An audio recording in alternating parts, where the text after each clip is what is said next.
Na rĩgeria rĩa ũrĩa warĩ ngavana wa Kiambu Ferdinand Waititu rĩa kuuma kĩoho kĩa mĩaka 12 kĩrĩa atuĩrĩirwo mweri wa ĩrĩ nĩguo aume na mbũndi kũgũtha ihiga thutha wa igoti kũruta watho eterere nginya mweri wena mweri 23 mwaka ũyũ nĩguo igoti rĩkorwo rĩgĩciria kana nĩ rĩkũmũrekereria na mbũndi.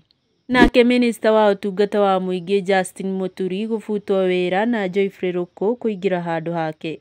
Kũringana na mũtongoria wa bũrũri Dr. William Ruto arutĩte Muturi ta minista wa ũtungata wa mũingĩ nĩ ũndũ nĩ aikaririe mbia iria iheanagwo kũrĩ ndini ya Aithĩramu cia ũteithĩrĩria wa marĩhi ma mathomo, ũgima wa mwĩrĩ hamwe na mawĩra ma mũingĩ.